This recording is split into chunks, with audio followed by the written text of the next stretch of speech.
സുഹൃത്തുക്കളെ, സഹോദരങ്ങളെ, ഇന്ത്യ കണ്ട ഏറ്റവും പ്രഗത്ഭനായ ചീഫ് ജസ്റ്റിസാണ് BR ഗവായി. അതായത് ഇവിടെയുള്ള സംഘികളുടെയും സംഘപരിവാറുകാരുടെയും അവരുടെ ഒത്താശയ്ക്കൊത്ത് തുള്ളാത്ത ഒരേ ഒരു ചീഫ് ജസ്റ്റിസാണ്. പല നേട്ടങ്ങളും അവന്മാർ വാഗ്ദാനം ചെയ്തു, അതൊന്നും സ്വീകരിക്കാതെ ആ നിയമത്തിന്റെ വഴിയെ പോട്ടെന്നുള്ള രീതിയിൽ വിധി പ്രസ്താവിക്കുന്ന നമ്മുടെ BR ഗവായിയെ വണ്ടി തടയണം, അദ്ദേഹത്തിന്റെ വണ്ടി തടയണം, മുഖത്ത് തുപ്പണം. ആരാണ് പറഞ്ഞത്? TG മോഹൻദാസ്. ഇവനൊരു തെണ്ടിപ്പട്ടിയാണ്.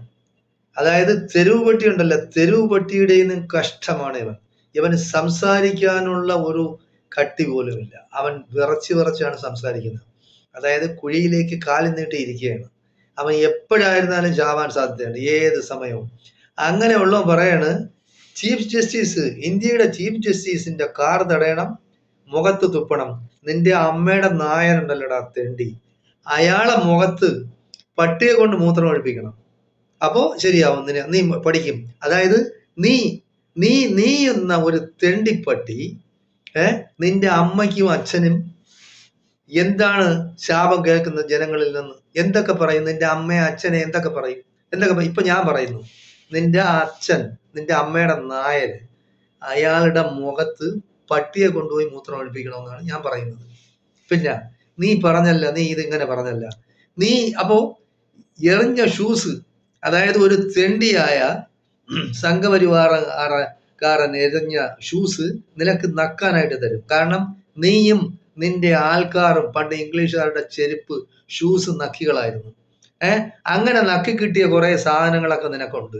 അപ്പോൾ ആ ഷൂസ് നിനക്ക് വേണം. പക്ഷെ ചെയ്യേണ്ടതെന്ന് പറഞ്ഞാൽ തുപ്പണമെന്നാണ് നീ പറഞ്ഞത്. അപ്പൊ നിന്റെ അമ്മയുടെ നായരുടെ മുഖത്ത് പട്ടിയെ കൊണ്ടുപോയി മൂത്രം ഒഴിപ്പിക്കണമെന്നാണ് ഇവിടെയുള്ള കേരളത്തിലുള്ള ജനങ്ങൾ പറയുന്നത്. നിനക്കതറിയാമോ? അപ്പോ നിന്റെ അമ്മയ്ക്കും അച്ഛനും നീ ഒരു ഒരു ഒരു ഹറാമിയായ ഒരു പുത്രൻ, ആർക്കും വേണ്ടാത്ത ഒരു പുത്രനെ സൃഷ്ടിച്ചതിൽ അവർക്ക് കിട്ടുന്ന എന്താണ് സംഭാവനയാണ് നിന്നെ പറ്റി പറയുന്നത്. അപ്പോ നീ ജീവിച്ചിരിക്കുന്നിടത്തോളം കാലം, നീ ചത്താലും ശരി, നിന്റെ അമ്മയും അച്ഛനും നിനക്ക് ഉള്ളത് കേൾപ്പിച്ചുകൊണ്ടേയിരിക്കും കാലാകാലവും. നീ മരിച്ചാലും ശരി, നീ മരിച്ച് മണ്ണടിഞ്ഞാലും ശരി, എന്തായാലും ശരി.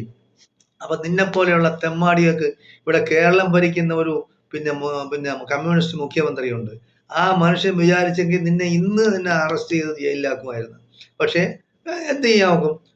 അതിനുള്ള കഴിവില്ലാതെ ഒരു മനുഷ്യരാണ് കേരളം ഭരിക്കുന്നത്. അതേസമയം നമ്മുടെ AKGയോ EMS നമ്പൂതിരിപ്പാടോ അല്ലെങ്കിൽ അച്യുതാനന്ദനോ KR ഗൗരിയോ വല്ലോ ആണ് കമ്മ്യൂണിസ്റ്റ് മുഖ്യമന്ത്രി ആയിരുന്നുവെങ്കിൽ അവൻ നിന്നെ ഇന്ന് അറസ്റ്റ് ചെയ്ത് നിന്നെ നിക്കറിൽ അണ്ടർവെയറിൽ നിർത്തുമായിരുന്നു. നിനക്ക് സംസാരിക്കാനുള്ള ശേഷി പോലും ഇല്ല. അപ്പൊ നീ എന്തോ ഒരു വൃത്തികെട്ടവനാണ്. നീ എന്തോ ഒരു വൃത്തികെട്ട. അപ്പൊ വയസ്സായി. അപ്പൊ ഈ വയസ്സന്മാർക്കെല്ലാം ഈ പറഞ്ഞിട്ട് കാര്യമല്ല നിന്നെയൊന്നും. അതായത് നല്ല തന്തയ്ക്ക് ജനിക്കണം. കാരണം പണ്ടെന്ന് പറയുന്നത്, നീ നായരാണെന്നാണ് എനിക്ക് തോന്നുന്നത്. നീ നായരായാലും നായായാലും ശരി. അപ്പോ നിന്റെയൊക്കെ വീടുകളിൽ ബ്രാഹ്മണന്മാർ കയറി ഇറങ്ങിയിട്ടുണ്ട്. നിന്റെ അച്ഛൻ പണ്ട് പായം എടുത്ത് പുറത്തു പോകും ബ്രാഹ്മണന്മാർ വരുമ്പോ. അപ്പൊ അങ്ങനെ വല്ലതും ഉണ്ടായ കാര്യം അച്ഛൻ ആരാണെന്ന് അറിഞ്ഞൂടല്ലോ നിനക്ക്. അപ്പൊ തന്തയ്ക്ക് പിറന്നവന്മാരാണെങ്കിലാണ് അന്തസ്സും അഭിമാനവും സംസ്കാരവുമായിട്ട് മനുഷ്യൻ ജീവിക്കുന്നത്. ഇന്ത്യയുടെ ചീഫ് ജസ്റ്റിസിനെ മുഖത്ത് തുപ്പണമെന്ന് പറഞ്ഞാൽ നിന്നെ പോലെയുള്ള നിന്റെ പല്ലുണ്ടല്ലോ, നിന്റെ പല്ല് 32 അടിച്ചു പൊഴിക്കണമെന്നാണ് എന്റെ അഭിപ്രായം. പല്ല് അടിച്ചു പൊഴിച്ചെന്ന് വിചാരിച്ച കുഴപ്പമൊന്നുമില്ല. നിന്റെ പല്ലടിച്ചു പൊഴിക്കണം. അപ്പൊ നീ സംസാരിക്കില്ല. നീ അപ്പൊ പപ്പേ എന്ന് പറഞ്ഞ് നിനക്ക് നടക്കാം. അങ്ങനത്തെ തെണ്ടിപ്പട്ടിയാണ് നീ. നിന്നെ ഇതിൽ കൂടുതലൊന്നും എന്റെ സംസ്കാരം അനുവദിക്കുന്നില്ല കൂടുതലായിട്ട് പറയാനായിട്ട്. പറഞ്ഞാൽ കൂടിപ്പോവും. കാരണം ഇത് ബാക്കിയുള്ള ജനങ്ങളൊക്കെ കേൾക്കുന്നതാണല്ലോ. മാക്സിമം ആളുകൾ ഷെയർ ചെയ്യണം. ഇവന്റെ പല്ലടിച്ച് പൊഴിക്കുന്നവർക്ക് 50,000 രൂപ ഞാൻ കൊടുക്കും. 50,000 പിരിവെടുത്ത് ഞാൻ കൊടുക്കും. അല്ലെങ്കിൽ എന്നെ കൊണ്ട് ഞാൻ ജോലി സമ്പാദിച്ച് ഞാൻ കൊടുക്കും. ഇവന്റെ പല്ലടിച്ച് പൊഴിക്കണം. ഇവനെ പോലുള്ള തെണ്ടികൾ ഇനി ഇങ്ങനെയുള്ള സംസാരിക്കാൻ പാടില്ല. ഇന്ത്യയുടെ ചീഫ് ജസ്റ്റിസിന്റെ മുഖത്ത് തുപ്പണമെന്ന് പറഞ്ഞാൽ നീ എറിഞ്ഞ ഷൂസ് നീ എനിക്ക് താ, ഞാനത് നക്കി തിന്നട്ടെ. എടാ തെണ്ടി, നിനക്ക് ഇതിനു പകരം നീയൊക്കെ എന്ന് പറഞ്ഞാൽ അമേന്ത്യമാണ് ഭക്ഷിക്കുന്നത്. പറഞ്ഞിട്ട് കാര്യമില്ല.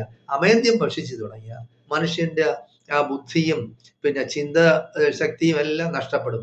അപ്പൊ നീ പറയുന്നത് എന്താണെന്ന് നിനക്ക് തന്നെ അറിഞ്ഞൂടാ. നിന്നെ കുറ്റം പറഞ്ഞിട്ട് കാര്യമില്ല. ഏതായാലും ശരി, കേരള സമൂഹത്തിനോട് എനിക്ക് പറയാനുള്ളത്, യവനെ പോലുള്ള ചെറ്റകള സുഹൃത്തുക്കളാ പോലും ആക്കരുത്. യവന്റെ അടുത്ത് നിന്ന് സംസാരിക്കാൻ പാടില്ല. യവനൊക്കെ വീട്ടിന്റെ സമീപത്തൂടെ പോയാൽ ചെളി വെള്ളമോ അല്ലെങ്കിൽ മൂത്രം ഒഴിച്ചതാ എടുത്ത് അവന്റെ മണ്ടയിൽ കൂടെ ഒഴിച്ചു കൊടുക്കണമെന്നാണ് എനിക്ക് പറയാനുള്ളത്. ഇങ്ങനെയുള്ള ചെറ്റുകൾക്ക് നമ്മൾ ശരിയായ രീതിയിൽ സമാധാനം കൊടുക്കും. ഇവന് മക്കളും ഭാര്യയും ഉണ്ടാകുന്ന പിന്നെ പടച്ചതമ്പുരാനെ അറിയാവൂ. മക്കളും ഭാര്യയൊന്നും ഇവനൊന്നും കാണൂല. കാരണം ഇവനെയൊക്കെ ഇങ്ങനെ അഴിച്ചു വിട്ടിരിക്കുകയാണല്ലോ. ഇവരുടെ ജീവിതം എന്ന് പറയുന്നത് പിന്നെ രാഷ്ട്രത്തിന്റെ സേവനത്തിന് വേണ്ടി സമർപ്പിച്ചു. എന്താണെടാ നീയൊക്കെ രാഷ്ട്രത്തിന് വേണ്ടി സേവിച്ചത്? എന്താണ് സേവിച്ചത്? ഇംഗ്ലീഷുകാരുടെ ചെരുപ്പ് നോക്കിയതാണ് രാഷ്ട്ര സേവനം. എന്ത് സേവനമാണ് ഇവിടെ ഈ പറയുന്ന 100-ാം വാർഷികം ആഘോഷിച്ചെന്ന് പറഞ്ഞ RSSകാർ? എന്താണ് ഇവിടെ ഇവർ 100-ാം ആഘോഷിച്ചിട്ട് ഇന്ത്യക്ക് വേണ്ടി, ഇന്ത്യൻ സ്വാതന്ത്ര്യ സമരത്തിന് വേണ്ടി എന്ത് ചെയ്തു? ഇന്ത്യക്ക് വേണ്ടി എന്ത് ചെയ്തു? ഇന്ത്യയിലെ ജനങ്ങൾക്ക് വേണ്ടി എന്ത് ചെയ്തു? നീയൊക്കെ ഉണ്ടാക്കി ഇവിടെ 2 ഗുജറാത്തികൾക്ക് കൊടുക്കുകയല്ലേ ചെയ്യുന്നത്? 2 ഗുജറാത്തികൾ ഭരിക്കുന്നു, 2 ഗുജറാത്തികൾക്ക് വേണ്ടി ഭരിക്കുന്നു. ആ, അദാനിയും പിന്നെ അംബാനിക്കും വേണ്ടി മോഡിയും, വിശ്വഗുരു മോഡിയും അമിത്ഷായും ഭരിക്കുന്നു. അപ്പൊ നിനക്കൊക്കെ അത് കണ്ട് കേട്ട് അത് സൂക്ഷിച്ച് നടന്നാൽ മതി. വേറൊരു കാര്യം അന്വേഷിക്കണ്ട.